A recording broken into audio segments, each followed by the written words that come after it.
तो दोस्तों, आपका स्वागत है प्यारी सी चैनल हमारी मैगी शो में। तो मैं आज आपके लिए बहुत ही प्यारी सी लव स्टोरी लेके आई हूँ। तो इस कहानी में हमारी हीरोइन का नाम होता है मिस सू मोरेंग, जो कि सू परिवार की बेटी होती है।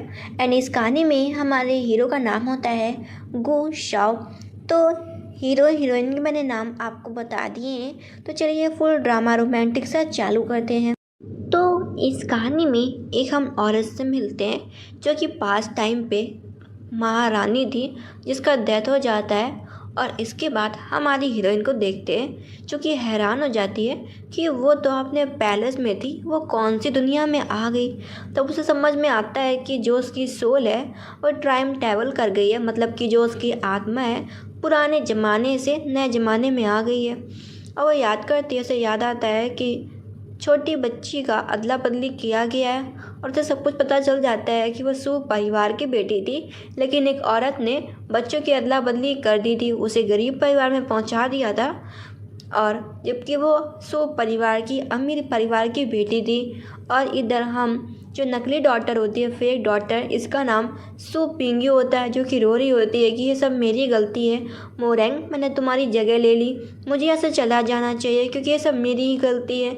अगर बचपन में किसी ने अदला बदली ना की होती बच्चों की तो ये सब देखना ना पड़ रहा होता।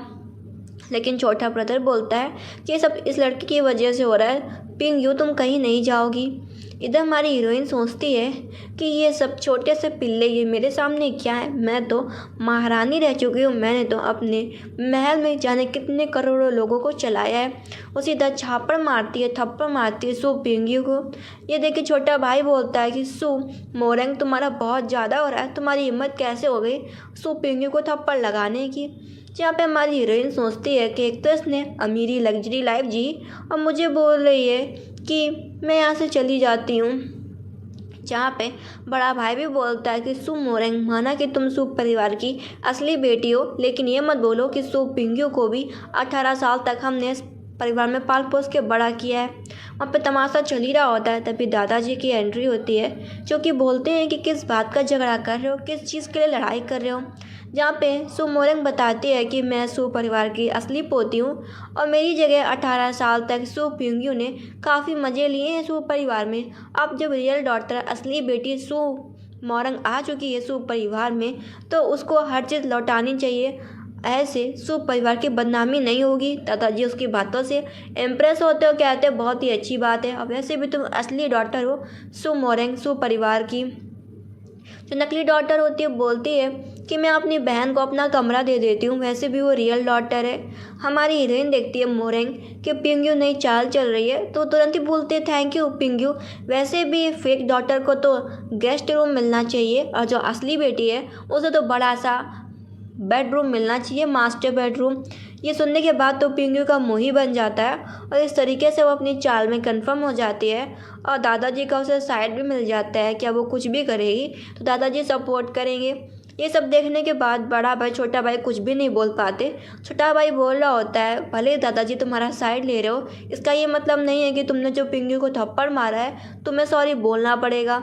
लेकिन पिंगू बोलती है छोटे भाई कोई ज़रूरत नहीं है, मैंने इतनी लग्जरी लाइफ जी है, छोड़ो ये बात ख़त्म कर देते हैं। तभी हमारी हीरोइन रोना चालू करती है कि 18 साल तक मुझे गरीब परिवार में पाला गया, जानवरों की तरीके मारा पीटा गया, गली का रोड में सस्ता कचरे में जो खाना पड़ा होता है वो सब मैंने खा के ज़िंदगी काटी है, तो मुझे गुस्सा क्यों नहीं आएगा। ये और दिखाती है कि देखो मेरे हाथ में कितनी चोटें लगी हैं, तो क्या मुझे बुरा नहीं लगता कि एक तो मेरी ज़िंदगी किसी ने चुरा ली, जैसे कि मेरी ज़िंदगी थी, और कितनी अच्छी लाइफ सू पिंगू ने जी है। तो जो छोटा भाई होता है सू पिंगू को लेके जाता है।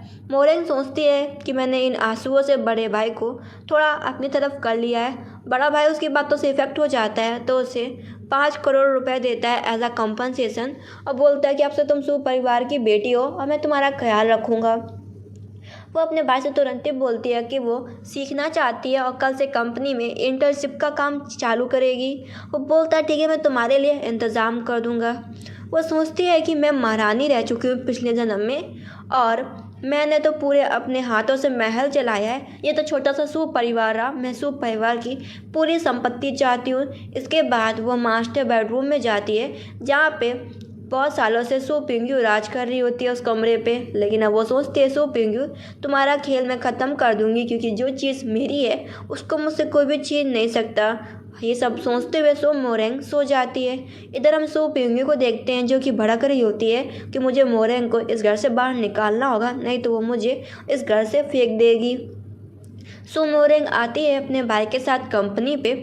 उसका भाई बताता है कि यहाँ पे तुम्हारे साथ इंटर्नशिप का काम पिंग्यू भी करेगी। पिंग्यू बोलती भाई ये सब तो ठीक है, लेकिन सभी को पता है कि सू परिवार की एक ही डॉटर है, बाकी सब पूछेंगे तो क्या हम कहेंगे। उसका भाई बोलता है बस तुम लोग इतना कहना कि तुम लोग सू परिवार की बेटियाँ हो। अब वो दोनों जाते हैं, सभी लोग बातें कर रहे होते हैं कि हम लोगों ने सुना था, पता चला है कि सू परिवार की बेटी भी हमारे साथ इंटर्नशिप का काम करेगी। यहाँ पे तो 2 लड़कियाँ हैं, इनमें से कौन सी सू परिवार की डॉटर होगी, कौन बेटी होगी। अब ये कहानी फूसी चली रही होती हैं और ये बातें सू पिंग्यू तक भी पहुँच जाती है, जो कि फेक डॉटर होती है। सो पिंग्यू आगे बढ़ती है और बोलती है कि मेरे भाई ने बताया था कि अगर कंपनी में काम करना है तो इंटर्नशिप से काम करना चालू करना होगा। इस तरीके से सभी को लगता है कि अरे ये तो प्रेसिडेंट की बहन है, यही है सू परिवार की बेटी। और बोलती है कि ये जो रही ना लड़की, इसका नाम सू मोरेंग है, ये गांव के इलाकों से आई है, ज़्यादा पढ़ी लिखी नहीं है, लेकिन मेरे भाई ने दया करके इसे यहाँ भेज दिया कंपनी में काम करने के लिए। सब लोग समझने लगते हैं कि अच्छा ये बगल वाली लड़की गाँव की लड़की है, इसकी हिम्मत कैसे हो गई सू कंपनी में काम करने की। तभी हमारी हीरोइन बोलना चालू करती है कि हाँ मेरा भाई बहुत ज़्यादा दयालु है, क्योंकि 18 साल तक मेरी प्यारी बहन सू पिंग्यू ने मेरी जगह जो ले रखी थी। मैं हूँ सू परिवार की असली बेटी सू मोरेंग। सू पिंग्यू फेक डॉटर है। 18 साल तक उसने मेरी ज़िंदगी चुरा ली, अच्छे अमीर कपड़े, अच्छा खाना, अच्छा पैसा सब उसने चुरा लिया है, जो कि सब कुछ मेरा था। मेरा भाई बहुत ही दयालु है, वो जानता था कि मेरी बहन मतलब सू पिंग्यू फेक है, तब भी उसने सू पिंग्यू को कंपनी में काम करने दिया है ना, मेरा भाई बहुत दयालु। इस तरीके से वो जो सू पिंग्यू ने गेम चालू किया होता है वो वहीं पे वो ख़त्म कर देती है सू मोरेंग। अब बोलती है कि फेक तो फेक ही होता है, रियल इंसान तो रियल ही होता है। अब वहाँ पे जो बॉस होते हैं बोलते हैं बातें बंद करो, काम का पहला दिन है, सब लोग काम पे जाओ। इधर ये सब चीज़ का बदला लेने के लिए सू पिंग्यू क्या करती है, सू मोरेंग से बोलती है कि बहन मैं तुम्हें पानी पिला देती हूँ, और उसके चेहरे पे गरम गरम पानी डाल देती है। आसपास के सारे कलीग शॉक हो जाते हैं। फिर हंसते हुए सू पिंग्यू बोलती है कि कंपनी में जो नए लोग आते हैं ना, हम लोग उनका वेलकम इस तरीके करते हैं। ये सुनने के बाद तो हमारी हीरोइन को बहुत ज़्यादा गुस्सा आ जाता है, और वो बताती है कि जब मैं छोटी थी ना तो बचपन में किसी ने मेरे साथ ऐसा ही किया था। किसी औरत ने जानबूझ के मेरे कपड़ों पे गर्म पानी डाल दिया था। पता है मैंने फिर क्या किया था सू पिंग्यू। सू पिंग्यू कुछ नहीं बोल रही होती है। सू मोरेंग क्या करती है, बोलती है कि मैं तुम्हें दिखाती हूँ, और वही जग उठाती है जिसमें गरम गरम हॉट वाटर होता है, और बोलती है कि जब मैंने देखा सामने से कि किसी ने जानबूझ के मेरे ऊपर गर्म पानी डाला था ना, तो मैंने पता क्या किया, पूरी केतली लेके उसके ऊपर गर्म पानी का डाल दिया, जिससे उसका चेहरा जल गया। ये देखने के बाद सू पिंग्यू बोलती है तुम क्या करना चाहती हो। सू मोरेंग बोलती है मैं करना नहीं बल्कि दिखाना चाहती हूँ, और उसके ऊपर गरम गरम पानी डाल देती है। क्योंकि पिछले जन्म में जब वो महारानी थी तो छोटी सी राजकुमारी ने उसके साथ ये करने की हिम्मत की थी, और अब वो बोलती है कि तुम मेरे साथ अगर चालाकी करोगी तो तुम्हें भी चालाकी का फल मिलेगा। इधर पता चलता है कि डायरेक्टर गू उसे बुला रहे हैं। डायरेक्टर गू जी, वो बोलती है ये कौन है। पता चलता है कि वो आपकी बहन सू मिंग्यू के होने वाले मंगेतर हैं। इधर हम देखते हैं जो सू पिंग्यू होती है वो डायरेक्टर मतलब कि अपने फियांसी डायरेक्टर गुजी से कंप्लेन कर रही होती है कि उसने मुझे थप्पड़ भी मारा, मेरे ऊपर गर्म पानी भी फेंका, मुझे बेइज्जत किया सभी के सामने। इधर सू मोरेंग जा रही होती है डायरेक्टर के ऑफिस में, लेकिन उसे इंतज़ार करने को बोला जाता है, लेकिन वो रुकती नहीं, सीधा एंटर कर जाती है उसी कमरे में और बोलती है कि पता नहीं अब क्या चाहती है मेरी बहन, जो मुझे यहाँ पे मेरी बहन ने बुला लिया। डायरेक्टर उसे बड़े ध्यान से देख रहा होता है। आज वो डायरेक्टर को देखती है ना कि ये उसकी बहन का फियांसी है, तो उसे देख के हैरान हो जाती है और याद करती है कि पिछले ज़िंदगी में जो ये डायरेक्टर था मतलब कि जो गू मिंगजी था वो उसका बेटा था। उसे विश्वास ही नहीं होता कि जो डायरेक्टर है पिछली ज़िंदगी में वो उसका बेटा था। सभी कलीग्स सारे आ जाते हैं कि देखते हैं डायरेक्टर के कमरे में अब क्या होने वाला है। फिर एक डॉक्टर बोलती है कि तुमने कुछ ज़्यादा ही कर दिया, तुम कैसे घुस गए इस ऑफिस रूम में। हमारी हीरोइन बोलती है कि मुझे किसी ने आने के लिए कहा था तभी मैं आई हूँ, नहीं तो मुझे क्या पड़ी है आने की। वो उसे बोलता है कि तुम्हारी हिम्मत कैसे हो गई मेरी होने वाली मंगेतर को इस तरीके से बुली करने की। उसे माफ़ी मांगने को बोलता है सू मोरेंग को, लेकिन हमारी हीरोइन माफ़ी मांगने से मना कर देती है। तो जो डायरेक्टर होता है गुड डायरेक्टर मिंग्यू थप्पड़ लगा देता है। अब सभी लोग शॉक हो जाते हैं कि अब क्या होगा। और ये सब देख के जो फेक डॉटर होती है वो स्माइल कर रही होती है, खुश हो रही होती है। लेकिन जो हमारी हीरोइन सू मोरेंग होती है वो गुस्सा नहीं करती, बड़े हंसते हुए चेहरे से उसकी उंगली पकड़ के मरोड़ देती है और उसे उठा के पटक देती है ज़मीन में और कहती है कि मैं तुम्हारी माँ हूँ। वो समझ नहीं पाता कि ये सू मोरेंग क्या कह रही है। इसके बाद वो बोलती है कि भला मुझे तुम्हें सॉरी बोलने की क्या ज़रूरत है, और बोलती है कि डायरेक्टर गू की पोस्ट वाकई बहुत अच्छी है और चेयर में बैठ जाती है। डायरेक्टर गू मिंग्यू बोलता है कि ये तुम क्या कर रही हो, ये मेरी चेयर है, तुम इसमें बैठ नहीं सकती हो। लेकिन वो उसका नेम प्लेट उठा के फेंक देती है और मन के अंदर सोचती है अब ये चेयर तो मुझे पसंद आ गई है तो ये पोजीशन मेरी हो जाएगी। इसके बाद हम सीन देखते हैं, अब वो तीनों खड़े होते हैं ब्रदर के सामने। ब्रदर बोल रहे होते हैं कि कंपनी के पहले दिन में तुम लोगों ने क्या तमाशा किया था। फिर एक डॉक्टर बोलती है भाई मेरा ऐसा मतलब नहीं था सिस्टर, सू मोरेंग ने सब चालू किया था, उसने मुझे बेइज्जत किया, मेरे ऊपर गर्म पानी भी फेंका, मैंने बस ब्रदर गू मिंग्यू से शिकायत की थी। गू मिंग्यू बोलता है कुछ मत बोलो, मुझे सब कुछ पता है, ये सब मोरेंग ने जानबूझ के तुम्हें इंसल्ट करने के लिए किया। लेकिन मोरेंग कुछ नहीं बोलते, चुपचाप सीसीटीवी कैमरा चालू कर देती है कि किसने सब चालू किया था। साफ साफ दिख रहा होता है कि जो पिंग्यू थे उसने मोरेंग के ऊपर गर्म पानी फेंका था। हमारी हीरोइन बोलती है अगर कैमरे ना लगे होते तो तुम दोनों झूठे आदमी मुझे कब का फंसा देते। अब वो क्लियर भी करना चाह रही होती है पिंग्यू, लेकिन वो कुछ बोल नहीं पाती है। इधर हमारी हीरोइन बोलती है कि जो रही बात डायरेक्टर गू की तो मुझे उसकी पोजीशन चाहिए और वो काम बिल्कुल भी अच्छा ढंग का नहीं कर रहा है। उसका भाई बोलता है कि तुम्हें कैसे पता कि वो काम अच्छा नहीं कर रहा, भला मैं उसे कैसे निकाल सकता हूँ। ये देख के बताती है कि जो इसने प्रोजेक्ट बनाया था वो एकदम बेकार है। ये देखने के बाद डायरेक्टर गुजी बोलता है क्या तुम पागल हो चुकी हो, ये मैंने प्रोजेक्ट 3 रात तक जाके बनाया, इसमें बहुत ज़्यादा मेहनत लगी है, तुम तो अनपढ़ गवार हो। हमारी हीरोइन बोलती है कि मैं बता सकती हूँ कि जो प्रोजेक्ट गू मिंगजी ने बनाया है वो एकदम कचरा है और इस पर जो भी काम करेगा उसका सिर्फ घाटा ही होगा। और बताती है कि ये जो ज़मीन जिसने चुनी है वो पत्थर वाला इलाका है और इसमें सब पत्थर ही टूट टूट के पड़े हुए हैं और टूटे हुए पत्थरों को फिर से तोड़ना चाहता है ये आदमी गू मिंगजी। इसमें तो करोड़ों का पैसा लग जाएगा और जब बनवाने का समय आएगा तब तक सारा पैसा ख़त्म हो जाएगा। इसमें सिर्फ लॉस ही है, ये प्रोजेक्ट पे इसने अच्छे से ध्यान नहीं दिया और ज़मीन भी गलत चुन ली है।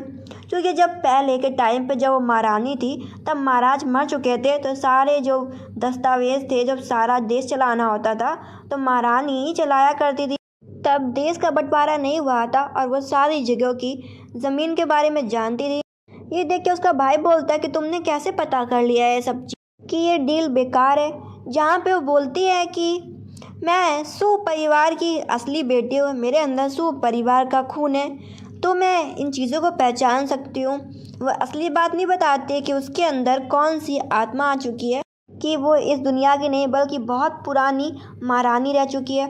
दादाजी भी खुश होते हैं। इधर पिंग्यू रो रो के अपने माँ बाप को ये सब बताती है और उन्हें अब्रॉड से वापस आने के लिए बोलती है। इधर हमारी हीरोइन कपड़े देख रही होती है क्योंकि दादाजी ने कहा होता है कि बड़ी पार्टी रखेंगे, सभी को बताएंगे कि सू परिवार की असली बेटी मिल चुकी है। इसके बाद सब फंक्शन चालू हो जाता है। पिंग्यू ने पहले ही प्लान बना लिया होता है कि मोरेंग का काम ख़त्म करना है। इधर मोरेंग का एक्सीडेंट हो जाता है, उसको बहुत सारी चोटें आई होती है, लेकिन वो अभी भी बैंक्वेट हॉल तक जाना चाह रही होती है। जो आसपास गाड़ियाँ निकलती हैं उनसे लिफ्ट मांगती है और गाड़ी के अंदर जाती है और बोलती है उस गाड़ी के ऑनर से कि प्लीज़ मेरी मदद कर दो। और वो जैसे ही उस ऑनर को देखती है वो तो हैरान हो जाती है और बोलती है महाराज। वो बोलता है पता चलता है कि जब वो महारानी थी और जब उसके पास कुछ भी पावर वगैरह नहीं था, वो उसे बहुत लोग सताया करते थे। तो जो वहाँ के महाराज थे, उस देश के महाराज, उन्होंने पहले के टाइम पे महारानी की मदद की थी और इस तरीके से दोनों ने शादी करी। फिर वो भी महारानी बन गई। उसे विश्वास नहीं होता कि इस लाइफ में वो दोबारा कभी महाराज को देख पाएगी और महाराज को देख के काफ़ी खुश होती है। वो उसे बोलती है क्या तुम मेरी मदद कर सकते हो, मुझे सू फैमिली के एनिवर्सरी पार्टी में जाना है। वो कहता है लेकिन तुम्हें चोट लगी है। वो बोलती है इससे फ़र्क नहीं पड़ता कि मुझे कितनी चोट लगी है, मुझे बस उस पार्टी में जाना है तो जाना है। वो कहता है मैं तुम्हारी मदद कर दूंगा। उसे वहाँ तक छोड़ देता है, फिर उसे रोकते हुए बोलता है कि कोट पहन लो, तुम्हारे जो कपड़े हैं ना उसमें थोड़े फट गए हैं। वो उसे बदले में पैसे देती है कि मेरे पास बस 5 करोड़ रुपए है, मैं तुम्हें बदले में इतना ही दे सकती हूँ। वहाँ से वो चली जाती है। पता चलता है कि ये गू परिवार का मुखिया होता है, उसका भतीजा आ जाता है गू मिंगजू और बताता है तुमने जिस लड़की को अभी कोड दिया है ना वही सू मोरेंगे, और उसने मुझे कंपनी से भी निकलवा दिया है। अगर मैं उसका असिस्टेंट बनूंगा तभी मैं सू कंपनी में रह सकता हूँ। इधर दादाजी अनाउंस कर रहे होते हैं कि हमारी ग्रैंड डॉटर से मैं आपको मिलवाता हूँ, लेकिन जो ग्रैंड डॉटर सू मोरेंग होती है वो अभी तक आई नहीं होती।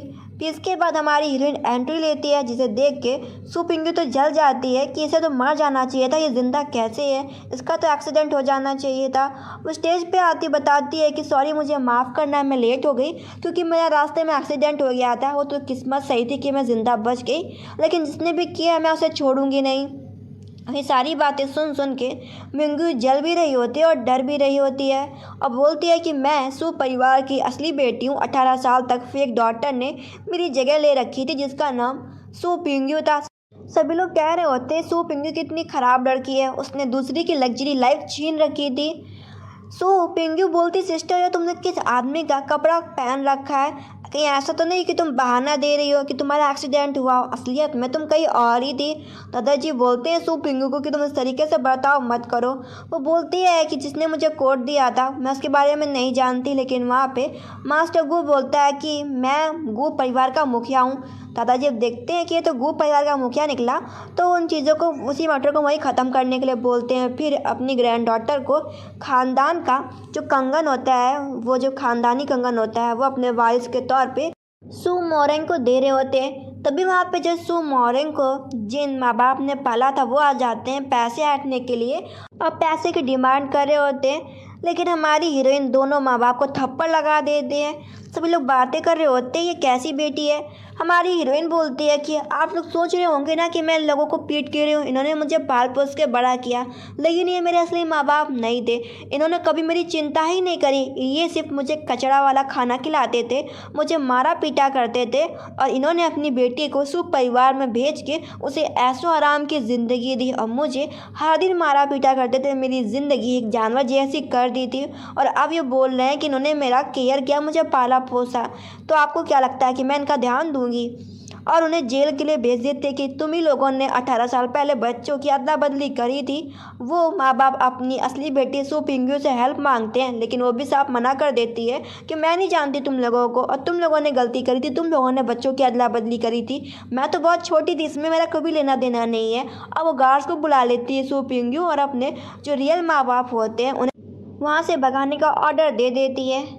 हमारी हीरोइन सोचती है कि तुम नकली हो, तुम्हें यहाँ से तो जाना ही होगा।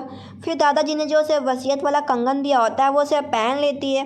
तभी वहाँ पे जो हमारी हीरोइन के जो असली माँ बाप होते हैं वो यहाँ पे आते हैं और वो बोलते हैं भले तुम हमारी खून की बेटी हो, लेकिन हम तुम्हें अपनी बेटी नहीं मानते, तुम एक आउटसाइडर हो, तुम एक बाहरी हो, हमारी सिर्फ बेटी सू पिंगू है। ये देखे हमारी हीरोइन बोलते तुम जैसी तो माँ होने के लायक ही नहीं, जो कि अपने असली खून को नहीं पहचान पा रही, एक बाहरी खून को सू परिवार की उत्तराधिकारी तुम बनाना चाह रही हो। वो खुलेआम ये सारी बातें बोल रही होती है और कहती है कि तुमने अपनी सगी बेटी को ऐसे जानवरों की तरीके छोड़ दिया गरीब परिवार में, तुमने कभी भी क्यों नहीं जांचा कि तुम्हारी असली बेटी कहाँ है। ये सुनने के बाद दादाजी इस मैटर को यहीं ख़त्म करने के लिए बोलते हैं, क्योंकि वो काफ़ी गुस्सा आ जाते हैं इन बातों को सुन के और बोलते हैं लड़ाई यहीं पे ख़त्म करो। मॉम बोलना भी चाह रही होती है कि सू मोरेंग को बाहर निकालो, भले वो मेरी सगी बेटी हो, लेकिन मैं ऐसे अपनी बेटी नहीं मानती हूँ। लेकिन दादाजी इस मैटर को ख़त्म करने के लिए बोलते हैं। इधर वो मतलब कि मास्टर मुखियागू को थैंक यू बोलती है। वो सब बोलता कि तुम बाप मेरी इतनी तरफ क्यों देखती हो। वो बोलती क्योंकि तुम सुंदर हो, और ऐसा बोल के चली जाती है। वो सोचता ही रह जाता है ये उसकी बातें। तभी मुखिया गू का भतीजा आ जाता है गू मिंग्यो और बोलता है कि मैं उसका असिस्टेंट बन के काम नहीं करना चाहता। जहाँ पे मुखिया गू बोलता है कि अगर सू कंपनी में काम करना चाहते हो तो उसके असिस्टेंट बन जाओ। सो मोरेंग कंपनी जाती है तो उसके लिए एक नया कंपटीशन तैयार होता है। इधर उसका जो असिस्टेंट गो मिंगजू बन जाता है। वो कंपनी जाती है तो पता चलता है कि उसके भाई ने 2 प्रोजेक्ट दिए हैं और अब की बार शर्त ये लगी होती है कि जो भी इस प्रोजेक्ट पे अच्छे से काम ना कर पाया वही इस घर से बाहर जाएगा सू परिवार से। और 2 प्रोजेक्ट में उन्हें 2 ज़मीनें दी जाती हैं कि इसमें से किस ज़मीन पे काम करना ठीक रहेगा। जहाँ पे जो पहली ज़मीन फेक डॉटर चूज़ कर लेती है, इधर हमारी हीरोइन जो बेकार वाली ज़मीन होती है उसे पकड़ती है। ये देख के पिंकी मजाक उड़ाती है कि सही बात है मोरेंग, तुम गांव से पढ़ी लिखी हो, तुम्हें कुछ भी नहीं आता। ये देख के उसका भाई बोलता है कि मोरेंग दोबारा सोच लो, जो तुमने ज़मीन चूज़ करी है शायद तुम उससे प्रोजेक्ट हार सकती हो। वो बोलती है कि मैंने सोच लिया है। इसके बाद वो बोलता है ठीक है, अगर तुम लोगों ने सोच लिया है तो तुम लोग अपनी ज़मीन पे काम करो। इसके बाद सभी लोग बातें कर रहे होते हैं कि पिंकी ने जो ज़मीन चूज़ करी है वही अच्छी ज़मीन है। हमारी हीरोइन सोचती है अभी इंतज़ार करो कल तक का। इधर गु मिंगजू बोल रहा होता है मोरेंग क्या तुम पागल हो, तुमने बेकार वाली ज़मीन क्यों चूज़ करी, उसमें कुछ भी नहीं है। वो बोलती है तुम चुप रहोगे, थोड़ा इंतज़ार करोगे, अभी इंतज़ार का फल मीठा होता है। अब अगले दिन वो घर पे होती है। ग्रैंडफादर बोलते हैं कि मैं बहुत ही निराश हूँ, मुझे लगा था कि तुम एक अच्छी ज़मीन पकड़ोगी जिससे तुम सच में कहलाओगे कि तुम सू परिवार के उत्तराधिकारी हो, लेकिन देखो ना इस बार गु पिंगू ने हाथ मार लिया। इधर जो बड़ा बेटा होता है सू परिवार का वो बोलता है सारे लोगों ने, सारे शेयर होल्डर्स ने जो सू पिंगू ने ज़मीन चूज़ करी थी उसी पे काम करना चालू कर दिया है और उस पर 100 करोड़ का इन्वेस्ट किया गया है। अब जो सू मोरेंग के माँ बाप होते हैं वो बोलते हैं कि तुम ये प्रोजेक्ट हार चुकी हो, घर से बाहर निकल जाओ, तुम्हारा यहाँ पे रहने का कोई भी फ़ायदा नहीं है और ना हम तुम्हें अपनी बेटी मानते हैं, भले ही तुम खून की बेटी हो। हमारी हीरोइन कहती दादाजी से अभी गेम ओवर नहीं हुआ और बोलती है कि भाई अभी आपके पास फ़ोन आने वाला है, बस आप उसे उठाना याद रखना। उसका बड़ा भाई समझ नहीं पाता। बड़े भाई के पास फ़ोन आता है, पता चलता है कि जो सू पिंगी ने जो ज़मीन खरीदी होती है और जिस पे 100 करोड़ लगा के उस पर खुदाई का काम चालू करवाया होता है, वो ज़मीन पे बहुत सारी डेड बॉडी निकलती है और पता चलता है कि वो राजा की ज़मीन थी और उसमें राजा के बहुत सारे गहने वगैरह निकलते हैं। तो वो ज़मीन गवर्नमेंट की हो जाती है और इस तरीके से उनका सारा पैसा डूब जाता है। अभी सुनने के बाद तो सू पिंगू हैरान हो जाती है। हमारी हीरोइन बोलती है कि सू पिंगू तुमने गवर्नमेंट के रूल्स को ब्रेक किया है और इस तरीके से प्रोजेक्ट मैं जीतती हूँ। पता चलता है कि महाराज ने जब बताया था कि मैं मरने वाला हूँ और मुझे पता है कि मेरे मरने के बाद सब लोग महल की गद्दी चाहते हैं, लेकिन मैं ऐसा होने नहीं दूंगा और मेरे मरने के बाद तुम मुझे यहीं पे इसी ज़मीन दफनाना जहाँ पे मुझे शांति मिल सके। हमारी हीरोइन को पता होता है कि इसी ज़मीन पे उसने राजा को दफनाया था जब राजा मर गए थे। अब दादाजी बोलते हैं कि सू पिंगू की वजह से 100 करोड़ रुपए चले गए, तो अब दूसरी ज़मीन बचती है सू मोरेंग वाली। तो दादाजी बोलते हैं कि ये प्रोजेक्ट पे अब सू मोरेंग काम करेगी, लेकिन जो उसका बड़ा भाई होता है उस प्रोजेक्ट पे काम करने के लिए उसे पैसे नहीं देता। वो गुस्सा करती है कि बड़ा भाई जानबूझ के कर रहा है। गु मिंगजी बोलता है कि तुम्हारा बड़ा भाई तो तुम्हारी चिंता करता है, वो तुम्हारी चुनी हुई ज़मीन पे पैसे क्यों नहीं लगा रहा। वो बताती है कि मेरा बड़ा भाई मेरी चिंता नहीं करता, उसे डर है कि जैसे मैंने तुम्हारी पोस्ट छीन ली ना डायरेक्टर वाली, ऐसे में अपने भाई को प्रेसिडेंट की पोस्ट से हटा सकती हूँ, तभी वो जानबूझ के मुझे पैसे नहीं दे रहा इन्वेस्ट करने के लिए। ये देख के गु मिंगजू से आइडिया देता है कि उस ज़मीन से बहुत सारी चीज़ें निकली है, नीलामी में जाके हम पैसा कमा सकते हैं। वो जाती तो है नीलामी में, लेकिन उसके पास इनविटेशन कार्ड नहीं होता और मिंगजू तो निकल जाती है अपने डैड के साथ इनविटेशन कार्ड लेके। इधर वहाँ पे गु परिवार का मुखिया आ जाता है और बोलता है मिस मोरेंग आप यहाँ पे क्या कर रही हैं। हमारी हीरोइन बोलना चालू करती है कि उसके पास पैसा नहीं है और ना ही इनविटेशन कार्ड, लेकिन वो मास्टर मुखिया गु की मदद कर सकती है उसे असली सामान चुनने में, बदले में वो उसे बस 30% का हिस्सा दे दे। ये सुनने के बाद तो गु परिवार का मुखिया मान जाता है और उसे पार्टी के अंदर लेके आता है ऑकेशन पार्टी में। यह देखने के बाद तो सू पिंगू का मुँह ही बन जाता है। जो फादर होते हैं सू पिंगू के, वो मिस्टर गु से बोलते हैं कि जो मेरी दूसरी बेटी मोरेंग है ना, ये गांव से आई है, इसे कुछ भी नहीं पता, ये आपका सिर्फ घाटा कराएगी। सभी लोग एक पॉट के ऊपर पैसे लगा रहे होते हैं और जो पिंगू होती है वो उस बेकार से पॉट को 50 करोड़ में ख़रीदती है और बोल रही होती है कि ये पॉट राजा महाराजा यूज़ किया करते थे, ये कीमत लायक है। हमारी हीरोइन बोलती है कि ये नकली है, तुम्हारे 50 करोड़ रुपए ऐसे तुमने फालतू में बर्बाद कर दिए। और वह ऐसे से शब्द बोलती है जिससे सभी लोगों को विश्वास होने लगता है। हमारी हीरोइन याद करती है कि जो महाराज ने अपने हाथ से जो पॉट बनाया था, गमला बनाया था, जब वो पहले के समय सफाई कर रही होती है तो सफाई करते समय उस पॉट के नीचे गलती से उसका थोड़ा सा टुकड़ा टूट जाता है। तो महाराज ने कहा था कोई बात नहीं, ज़रूरी तुम्हारे हाथ है कि तुम्हारे हाथ में चोट नहीं लगी। और बोलते हैं कि मैं तुम्हारे लिए एक और चीज़ तैयार करके आया हूँ। इस तरीके से हमारी हीरोइन को याद होता है कि ये जो गमला है वो नकली है। महाराज वाला जो गमला था उसकी चित्रकारी अलग थी, वो थोड़ा नीचे से टूटा हुआ भी था। तभी यहाँ पर नीलामी में एक पेंटिंग आ जाती है जिसे देखने के बाद हमारी हीरोइन देखती रह जाती है। मिस्टर गू बोलते हैं क्या तुम्हें पेंटिंग चाहिए? वो कहती है हाँ, ये पेंटिंग बहुत ही प्रीसियस है। सभी लोग बोल रहे होते हैं इस पेंटिंग में क्या है। पहले वो बोली लगा के 5 करोड़ में उस पेंटिंग को खरीदती है। पेंटिंग खोल के दिखाती है, उसमें कुछ नहीं होता। तो नकली बेटी खुश हो रही होती है।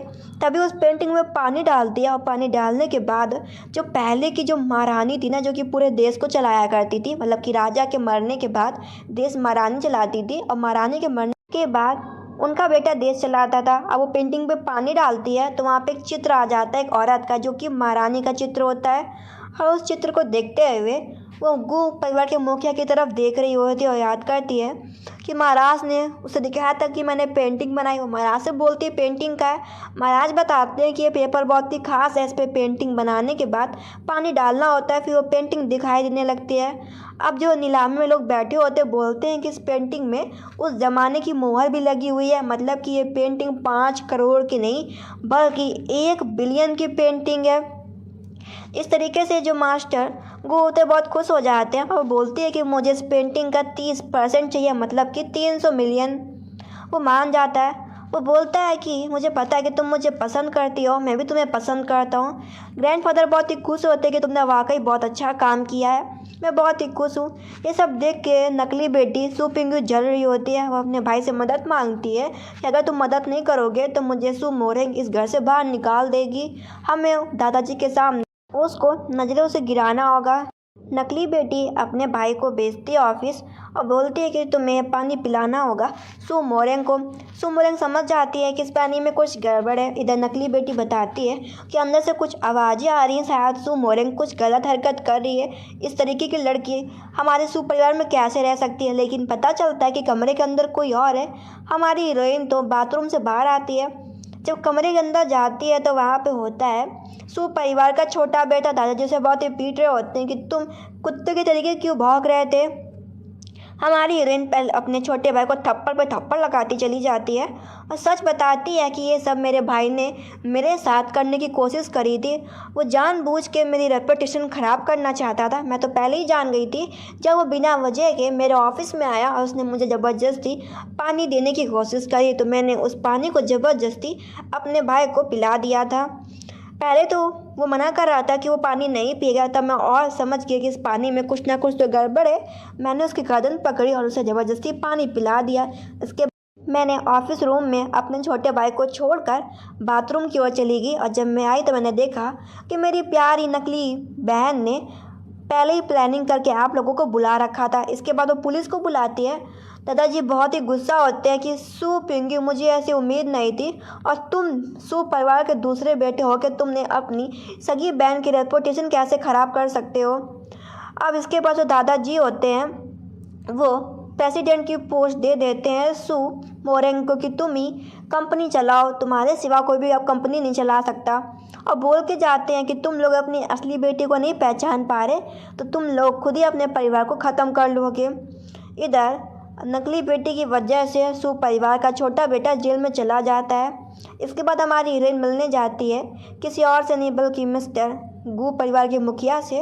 उसे लेट आने के लिए माफ़ी मांगती है। वो उसे किस कर लेती है क्योंकि वो लेट आई होती है, तो वो भी उसे किस कर लेता है। अब दोनों प्यार में होते हैं, मतलब कि जब वो पहले पिछली ज़िंदगी में वो महाराज के साथ खुश थी, मतलब कि मुखिया गू के साथ, और इस ज़िंदगी में भी वो मिस्टर गू के साथ खुश थी। तो ऐसे ड्रामा ख़त्म होता है और वो अब पूरी तरीके से कंपनी उसके हाथों में होती है।